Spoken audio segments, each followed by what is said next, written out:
അഭിലാഷ് ചേരുകയാണ്. അഭിലാഷ് ഒരു ലോറി ഡ്രൈവറാണ്. ഈ അപകടം ഉണ്ടാകുന്ന വേളയിൽ ഷിരൂരിൽ അഭിലാഷ് ഉണ്ടായിരുന്നു എന്നുള്ളതാണ് നമുക്ക് ഇപ്പോൾ അധികൃതരെ അറിയിക്കാനുള്ള വിവരം. അഭിലാഷ്, ഈ അപകടം നടക്കുമ്പോൾ അഭിലാഷ് അതുവഴി വണ്ടി ഓടിച്ചു പോവുകയായിരുന്നോ? ഈ അപകടം നടക്കുന്നത് അഭിലാഷ് നേരിട്ട് കണ്ടോ? അപകടം നടക്കുന്നത് ഞാൻ നേരിട്ട് കണ്ടതാണ്. 8:45 ഈ മണ്ണിടിഞ്ഞ് വീഴുമ്പോൾ അവിടെ ആ വഴിയോരത്ത് അർജുന്റെ വാഹനം നിർത്തിയിട്ടിരുന്നതും അഭിലാഷ് കണ്ടു കാണുമല്ലോ. അത്ര വ്യക്തമല്ല, കാരണം ഞാൻ രാത്രി വണ്ടി ഓടിച്ചിട്ട് ഡ്യൂട്ടി ചേഞ്ച് ചെയ്തായിരുന്നു. അപ്പൊ ഞങ്ങളുടെ വണ്ടി പഞ്ചറായതിന്റെ പേരില് മറ്റേ എന്റെ കൂട്ടത്തിലുള്ള സഹ ഡ്രൈവർ വണ്ടി എടുത്തുകൊണ്ട് നേരെ നമ്മുടെ ഇപ്പൊ മണ്ണിടിച്ചിൽ നടന്ന സ്ഥലത്തുള്ള ഒരു ടയറുടെ ഉണ്ട്, ആ ടയറുടെ വന്ന് പഞ്ചർ ഒട്ടിച്ച് ഞങ്ങൾ ഇറങ്ങലും. അപ്പൊ കടയിലെ ആ ഡ്രൈവർ പറഞ്ഞു, അല്ല കടയിലെ ആൾക്കാർ പറഞ്ഞു, ചേട്ടാ ഒരു 50 രൂപ കുറച്ച് തരാമെന്ന് പറഞ്ഞതിന്റെ പേരിൽ ഞങ്ങൾ വണ്ടി ഓഫ് ചെയ്യായിരുന്നു. അപ്പൊ പെട്ടെന്ന് ഗംഗാവലി നദി നിറഞ്ഞൊഴുകുകയും പേളിന്ന് മണ്ണിടിഞ്ഞ് വീഴുകയാണ് കേട്ടത്. വലിയ ശബ്ദത്തോടു കൂടിയായിരുന്നു ആ ഒച്ച കേട്ടത്. അപ്പൊ നോക്കുമ്പോൾ അതേ പുഴയിൽ കൂടെയാണ് ആ ടാങ്കർ ഒഴുകി പോകുന്നത് കണ്ടത്. അതായത് ഈ ടാങ്കറിന്റെ ബുള്ളറ്റ് ഭാഗം നദിയിൽ നിന്നാണ് കിട്ടിയത്. കിലോമീറ്ററുകളോളം അത് ഒഴുകി പോയതിനു ശേഷമാണ് കിട്ടിയത്. ആ നദിയിലേക്കാണ്, ആ പഞ്ചർ കടയുടെ തൊട്ടടുത്താണ് ലക്ഷ്മണന്റെ ചായക്കടയൊക്കെ ഉണ്ടായിരുന്നത്. ആ ചായക്കടയും അഭിലാഷ് കണ്ടിട്ടുണ്ടാകുമല്ലോ. ആ ചായക്കടയിൽ ഉണ്ടായിരുന്നവരടക്കം ആ വെള്ളത്തിലേക്ക് പോവുകയായിരുന്നു. ആ സമയത്ത് മഴ പെയ്യുന്നുണ്ടായിരുന്നു അഭിലാഷ്? സമയത്ത് ഞങ്ങൾ ഇവിടുന്ന് വണ്ടി എടുക്കുമ്പോൾ മുതല് നല്ല മഴയായിരുന്നു അങ്ങോട്ട് അനുഭവപ്പെട്ടുകൊണ്ടിരുന്നത്. അതായത് കേരളം തൊട്ട് അങ്ങോട്ട് നല്ല മഴയായിരുന്നു. അഭിലാഷ്, അതായത് നമുക്ക് അറിയേണ്ട ഏറ്റവും പ്രധാനപ്പെട്ട കാര്യം ആ മണ്ണിനടിയിൽ അർജുന്റെ വണ്ടിയുണ്ടോ എന്നതാണ്. ഈ ടാങ്കറിന്റെ ഭാഗം ഒഴുകിപ്പോകുന്നത് മാത്രമാണോ അഭിലാഷ് കണ്ടത്? മറ്റേതെങ്കിലും വാഹനം നദിയിലേക്ക് വീഴുന്നതോ നദിയിലൂടെ ഒഴുകിപ്പോകുന്നതോ തടിക്കഷണം ഒഴുകിപ്പോകുന്നതോ എന്തെങ്കിലും കണ്ടിരുന്നോ?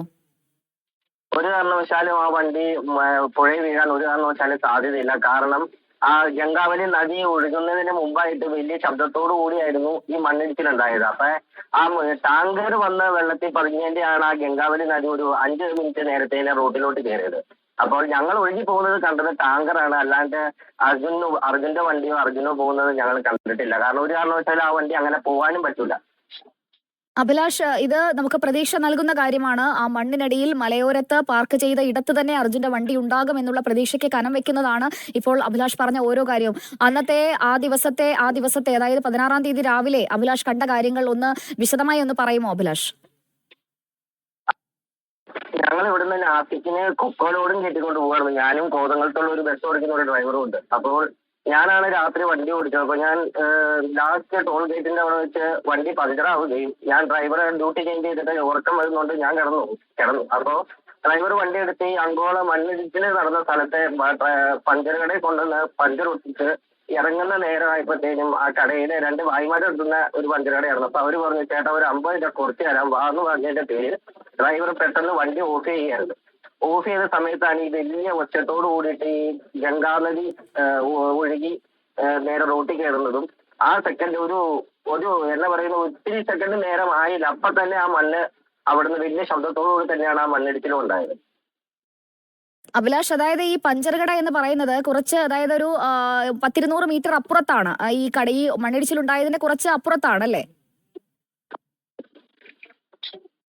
200 മീറ്റർ എന്ന് നമുക്ക് ചെയ്യാൻ പറ്റില്ല. ഏകദേശം ഒരു 100-150 മീറ്റർ മാക്സിമം. അതെ, അപ്പൊ അതായത് തൊട്ടടുത്താണ്. അപ്പോൾ ഈ ചായക്കടയും ഈ പഞ്ചർ ഒട്ടിക്കുന്ന കടയും തമ്മിലും അത്രയും ദൂരമല്ലേ ഉള്ളൂ? അത്രയും ദൂരം തന്നെ ഉള്ളൂ. അപ്പൊ നിങ്ങളുടെ അടുത്തുകൂടി ഈ മണ്ണൊലിച്ച് ഈ വെള്ളത്തിലേക്ക് വീഴുന്നത്, ഗംഗാവാലി നദിയിലേക്ക് വീഴുന്നത്, അഭിലാഷ് അതിന്റെ ശബ്ദമാണ് കേട്ടത്? അത് ശബ്ദം, നമ്മൾ ഏറ്റവും വലിയ ശബ്ദം കേട്ടത് ഈ ടാങ്കർ വന്ന് വെള്ളത്തിൽ പതിക്കുന്ന ശബ്ദമാണ് കേട്ടത്. അതിനുശേഷം ഈ ടാങ്കർ ഒഴുകി പോകുന്നതും കണ്ടു അല്ലേ? ഈ ടാങ്കർ ഒഴുകി പോകുന്നുണ്ട്. അപ്പത്തേനും അവിടെ ഉള്ള കടയിലുള്ള ആൾക്കാർ, അതായത് സംസ്ഥാനത്തുള്ള ആൾക്കാരുകൾ ഫുള്ളും തന്നെ കൂട്ടത്തിൽ ഓടി വന്നായിരുന്നു. അവിടെ മലയാളികൾ എന്ന് പറയാൻ വേണ്ടിയിട്ട് ഞങ്ങൾ 2 പേരും മാത്രമേ ഉണ്ടായിരുന്നുള്ളൂ. നിങ്ങൾ രണ്ടുപേരും അവിടെ നിന്ന് അപ്പോഴേ ഓടിപ്പോയോ? കാരണം ഈ ടാങ്കർ ഒഴുകി പോകുന്നു, വെള്ളം കരയിലേക്ക് കയറുന്നു, പേടിച്ചോ? 20 മിനിറ്റ് നേരത്തേന് ഞങ്ങൾക്ക് എന്ത് ചെയ്യണമെന്ന് അറിയാൻ പറ്റാത്ത ഒരു അവസ്ഥയിലായിരുന്നു. ഞങ്ങളുടെ കയ്യും കാലും പറിച്ചിട്ട് ഒരടി മുമ്പോട്ടോ പുറകോട്ടോ നടക്കാൻ പറ്റാത്ത ഒരു അവസ്ഥയാണ്. നിങ്ങൾ ആ പഞ്ചർ കടയുടെ അവിടെ തന്നെ നിന്നോ അപ്പോൾ? മരുന്ന് കണ്ടിട്ട് ഞങ്ങളുടെ വണ്ടി റിവേഴ്സ് വെച്ച് ഞങ്ങൾ അപ്പൊ തന്നെ ഞങ്ങൾ 2 പേരും വണ്ടിക്കകത്തുനിന്ന് പുറത്തിറങ്ങി. ഞങ്ങളുടെ ഒരാൾ വിളിച്ചിട്ട് പറഞ്ഞു, ഞങ്ങളുടെ വണ്ടി പോവാൻ പൊക്കോട്ടെ, ഫുൾ കവർ ഇൻഷുറൻസ് കിട്ടും, നിങ്ങൾ 2 പേരും എത്രയും വേഗം ഒരു ഓട്ടോറിക്ഷ വിളിച്ച് പോകാനാണ് ഞങ്ങളുടെ അടുത്ത് പറഞ്ഞത്. ലോറി അവിടെ തന്നെ ഇട്ടിട്ട് പോവുകയായിരുന്നോ? ആ ലോറി അവിടെ തന്നെ ഇട്ടിട്ട് ഞങ്ങൾ മാറി. അപ്പോൾ നോക്കുമ്പോൾ ഈ മണ്ണിടിച്ചിൽ നടന്ന സ്ഥലത്ത് ഒരു ട്രെയിലർ ടാങ്കർ ഒരെണ്ണവും കിടക്കുന്നുണ്ടായിരുന്നു. അപ്പൊ എന്റെ കൂട്ടത്തിലുള്ള ഡ്രൈവർ കുറെ നേരമായിട്ട് ആ ടാങ്കർ അവിടെ നിന്ന് അനങ്ങുന്നില്ല എന്ന് കണ്ടു കഴിഞ്ഞപ്പോ എന്റെ കൂട്ടത്തിലുള്ള ഡ്രൈവറാണ് ആ ടാങ്കർ പോയി അവിടെ നിന്ന് എടുത്ത് മാറ്റി ഒരു 1/2 കിലോമീറ്ററോളം മാറ്റി കൊണ്ടുവന്ന് വണ്ടി കൊണ്ടുവന്നിട്ടത്. അല്ലെങ്കിൽ ആ ടാങ്കറും വെള്ളത്തിൽ തന്നെ പോയത്. അതായത് ആ ചായക്കടയുടെ ഇപ്പുറത്ത് പാർക്ക് ചെയ്തിരുന്ന ഒരു ടാങ്കർ അത് അഭിലാഷിന്റെ കൂടെ ഉണ്ടായിരുന്നയാൾ മാറ്റിയിട്ടു. അത് തന്നെ. അപ്പോൾ ഈ വെള്ളത്തിലേക്ക് ഒരു ടാങ്കറിന്റെ ബുള്ളറ്റ് ഭാഗം വീണത് അപ്പോഴുണ്ടായ ശബ്ദം, പിന്നീട് അത് മാത്രം ഒഴുകി പോകുന്നതേ കണ്ടു എന്നുള്ളത് ഉറപ്പല്ലേ അഭിലാഷ്? മാത്രമാണ് ഒഴുകി പോയിട്ടുള്ളൂ. ഒരു കാരണവശാലും അർജുൻ ഉപയോഗിച്ച വാഹനം ആ വഴിക്ക് ആ വെള്ളത്തിലോട്ട് പോകാൻ ഒരു കാരണവശാലും സാധ്യതയില്ല. കാരണം ആ തിട്ടയോട് ചേർന്ന് കിടന്ന ആ വാഹനം നിർത്തിയാണ് അർജുൻ ഉറങ്ങിയിട്ടുണ്ടെങ്കിൽ മണ്ണിടിഞ്ഞ ആ വാഹനത്തിന്റെ മേലിലോട്ട് പതിച്ച് അവിടെ വാഹനം നിൽക്കുകയേ ഉള്ളൂ. അല്ലാണ്ട് വാഹനം ഒഴുകിപ്പോക്ക് നടക്കൂല. ഈ ഒഴുകിപ്പോയ വാഹനം ഈ നമ്മുടെ ഈ ചായക്കടയുടെ അടുത്ത് ഒതുക്കിയിട്ടിരുന്ന വാഹനമാണ് ഈ ഒഴുകിപ്പോയത്. കാരണം ഈ മണ്ണ് വന്ന് ചാടിയതിന്റെ ആ ഫോഴ്സിലാണ് ഈ വാഹനം തെറിച്ചു പോകുന്നത്. ഓക്കെ, അതായത് ആ ചായക്കടയും ഒഴുകി പോയിട്ടുണ്ട്, ചായക്കടയിൽ ഉണ്ടായിരുന്നവരും മരിച്ചു. അപ്പോൾ അവിടെ നിർത്തിയിട്ടിരുന്ന ടാങ്കറാണ്, അതായത് ആ ടാങ്കറിന്റെ ബുള്ളറ്റാണ് കിട്ടിയത്. ആ ഡ്രൈവറുടെ മൃതദേഹവും പിന്നീട് കിട്ടി. ഈ മണ്ണ് വന്ന് ഗംഗാവാലി നദിയിലേക്ക് പതിക്കുന്നത് അഭിലാഷ് കണ്ടോ?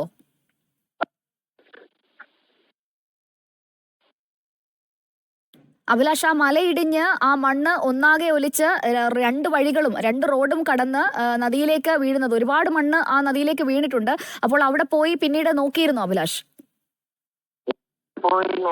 അവിടെ പോയി നോക്കുമ്പോഴാണ് ഈ ടാങ്കർ അങ്ങ് ഒഴുകി. ശബ്ദം എന്താണെന്ന് നമുക്ക് വ്യക്തമായില്ല. അപ്പോൾ ഞാൻ അവിടെ ചെന്ന് നോക്കുമ്പോഴാണ് ഈ ടാങ്കർ ഒഴുകി പോകുന്നതും ഇതേപോലെ മണ്ണിട്ട കൂന കൂട്ടി വെള്ളത്തിന്റെ അടിയിൽ വെള്ളത്തിന്റെ പുറത്ത് നിൽക്കുന്നതും കാണുന്നത്. അതായത് അപ്പോൾ തന്നെ പോയ ആ മണ്ണാണ് നമ്മളിപ്പോൾ കാണുന്ന നദിയുടെ നടുവിലുള്ള മൺകൂന. അപ്പോൾ തന്നെ പോയ മണ്ണാണ് കാണുന്നത്. ഈ അർജുന്റെ വണ്ടി ഇതിനൊപ്പം റോഡിന് മറുഭാഗത്തേക്ക് മണ്ണിനൊപ്പം എത്താനുള്ള സാധ്യതയുണ്ടോ അഭിലാഷ്?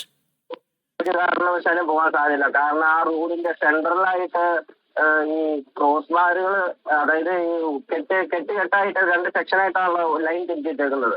ഒരു കാരണവശാലും ആ വണ്ടി അപ്പുറത്ത് ഡിവൈഡർ, ഒരു കാരണവശാലും വണ്ടി ആ കെട്ടിന്റെ സൈഡിലാ അർജുൻ ഒതുക്കിയിട്ടത് ഉള്ളതെങ്കിൽ ഒരു കാരണവശാലും വണ്ടി അവിടെ നിന്ന് ഇപ്പുറത്തോട്ട് പോകാൻ ഒരു കാരണവശാലും സാധിക്കില്ല. കാരണം ആ മണ്ണ് വന്ന് നേരെ വണ്ടിയുടെ മുകളിലോട്ടേ പതിക്കുന്നുള്ളൂ. അപ്പോൾ വണ്ടി ഇരുന്ന് പോയിട്ടുണ്ടാവും അല്ലേ? അത്രയും കനത്തിൽ വണ്ടി മണ്ണിന്റെ അടിയിൽ ഇരുന്ന് പോയിട്ടുണ്ട് എന്നാണ് എനിക്കും എന്റെ കൂട്ടത്തിലുള്ള ഡ്രൈവർക്കും പറയാനുള്ളത്. അപ്പോൾ ആ മലയോരത്ത് ചേർത്തിട്ടിരിക്കുന്ന ഭാഗത്ത് അവിടെ നമ്മൾ തെരഞ്ഞേ പറ്റൂ, അവിടെ തന്നെ ആയിരിക്കും ഈ വണ്ടി എന്നല്ലേ അഭിലാഷ് പറഞ്ഞതിന്റെ ചുരുക്കം? അവിടെ തന്നെയാണ് വണ്ടി ഉണ്ടാവാൻ സാധ്യത. അഭിലാഷ്, ഈ മണ്ണ് ഒലിച്ചു പോകുന്നത്, ഒപ്പം ഈ ടാങ്കർ ഒലിച്ചു പോകുന്നത്, ഈ ശബ്ദം കേട്ട് എത്ര സമയത്തിന് ശേഷമാണ് കണ്ടത്? ആ ശബ്ദം കേട്ട ഉടനെയാണോ? കാരണം പഞ്ചർ കടയുടെ അവിടെ നിൽക്കുകയായിരുന്നു. ഉടനെ തന്നെയാണ് ഞങ്ങൾ പോയി നോക്കിയത്. അപ്പത്തേനും ഗംഗാ നദി ഒഴുകി കരയ്ക്ക് കയറിയായിരുന്നു. അപ്പൊ തന്നെ ഞങ്ങളുടെ വണ്ടി ഒരാള് നമ്മൾ കൂലിക്ക് ഓടിക്കുന്ന ആൾക്കാരാണ്. നമുക്ക് സ്വന്തമായിട്ട് വണ്ടി മേടിക്കാനുള്ള സാമ്പത്തികം ഇല്ലാത്തതുകൊണ്ട് കൂലിക്ക് ഓടിക്കുന്ന ആൾക്കാരാണ്. അപ്പൊ 10-50 ലക്ഷം രൂപ വിലയുള്ള ഒരു വണ്ടി നമ്മൾ ഏൽപ്പിച്ച് മുതലാളി തന്നു വിടുമ്പോൾ എനിക്ക് സുരക്ഷിതമായിട്ട് കൊണ്ടേ കൊടുക്കുന്ന ചുമതല നമുക്കുണ്ടല്ലോ. അതിന്റെ പേരിൽ വെള്ളം വരുന്നത് കണ്ട് ഞങ്ങൾ വണ്ടി റിവേഴ്സ് വെച്ച് കഴിഞ്ഞ അപ്പൊ തന്നെ വീണ്ടും അവിടുന്ന് മണ്ണിടിച്ചിലുണ്ടായി. വീണ്ടും മണ്ണിടിച്ചിലുണ്ടായി കഴിഞ്ഞതിന് ശേഷമാണ് ഞാൻ അങ്ങോട്ട് ചെന്ന് നോക്കുമ്പോൾ ഈ മൺതിട്ട കൂന കൂട്ടി നിൽക്കുന്നതും ഈ ടാങ്കർ ഒഴുകി പോകുന്നതും കാണുന്നത്. ഗംഗാവലി ഒരു 5 മിനിറ്റ് നേരത്തെ റോട്ടിലേക്ക് കയറി ഒഴുകിയായിരുന്നു. മനസ്സിലായി. അതാണ് ആ ചെളിയും എല്ലാം കൂടി കൂടിക്കൊഴിഞ്ഞ് കിടക്കുന്നത്. ഒരു കാര്യം കൂടി അഭിലാഷ്, അതായത് ഈ ഗംഗാവാലി നദി മറുഭാഗത്തേക്ക്, അതായത് നിങ്ങൾ യാത്ര ചെയ്യുന്ന വഴിയിലേക്ക് കയറി, അതുപോലെ മറുകരയിലും വീടുകളൊക്കെ ഒലിച്ചു പോയിട്ടുണ്ട്. അപ്പോൾ നദിയിലേക്ക് ഈ ടാങ്കർ വീണതിന്റെ ആ ഒരു ആഘാതത്തിൽ നദി നിറച്ച് വെള്ളമായിരുന്നു. അപ്പോൾ ഈ ടാങ്കറും കൂടി വീണപ്പോൾ ഇത്രയും മണ്ണും അങ്ങോട്ട് ഒലിച്ചെത്തിയപ്പോൾ മറുകരയിലേക്ക് കയറുന്നത് കണ്ടിരുന്നോ? മറുകരയിലോട്ട് കയറുന്നത് ഞങ്ങളില്ല. കാരണം ഈ ടാങ്കർ വന്ന് പതിച്ചതും നല്ല വലിയ ശബ്ദത്തോടു കൂടിയാണ് ടാങ്കർ വന്ന് പതിച്ചതും മണ്ണിടിഞ്ഞത്. ആ ശബ്ദവും ഈ വെള്ളം വരുന്നത് കണ്ട് ഞങ്ങൾക്ക് അവിടെ നിൽക്കാൻ പറ്റിയില്ല. വെള്ളം വരുന്നത് കണ്ട് ഞങ്ങൾ അപ്പോൾ തന്നെ വണ്ടി റിവേഴ്സ് ഇട്ടിട്ട് ഞങ്ങൾ ഇറങ്ങി മാറി അവിടെ നിന്ന് ഒരു 100 മീറ്റർ മാറി ഞങ്ങൾ പുറകെ നിന്നു. അത് കഴിഞ്ഞ ശേഷം വെള്ളം കുറഞ്ഞതിന് ശേഷമാണ് ഞങ്ങൾ ആ നദിയുടെ അടുത്തോട്ട് പോകുന്നത്. ഒരു കാര്യം കൂടി അഭിലാഷ്, അതായത് ഈ ടാങ്കറിന്റെ ബോഡിയും അതോടൊപ്പം തന്നെ ആ ടാങ്കറിന്റെ ഇന്ധനം നിറയ്ക്കുന്ന ബുള്ളറ്റും ഉണ്ടല്ലോ, അപ്പോൾ ആ ബുള്ളറ്റ് ഭാഗമാണ് അഭിലാഷ് കണ്ടതല്ലേ? ടാങ്കറിന്റെ മറ്റ് ഫ്രണ്ട്, അതായത് എഞ്ചിൻ അടക്കമുള്ള ഡ്രൈവറുടെ ക്യാബിൻ അടക്കമുള്ള ആ ഭാഗം കണ്ടില്ലല്ലോ അല്ലേ?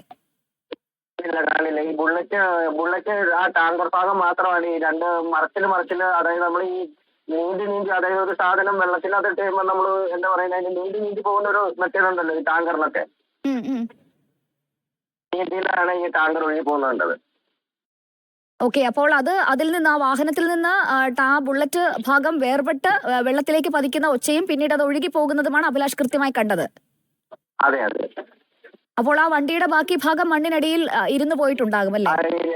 ഇപ്പോൾ എല്ലാരും പറയുന്ന ഡൗട്ടില്ല, മൺതിട്ടയുടെ അടിയിൽ ഉണ്ടാവാൻ സാധ്യതയുള്ള വാഹനം എന്ന് പറയുന്നത് എനിക്ക് തോന്നുന്നത് ഈ പറഞ്ഞ ബുള്ളറ്റ് വാഹനത്തിന്റെ എഞ്ചിൻ ഭാഗമായിരിക്കാനാണ് സാധ്യത.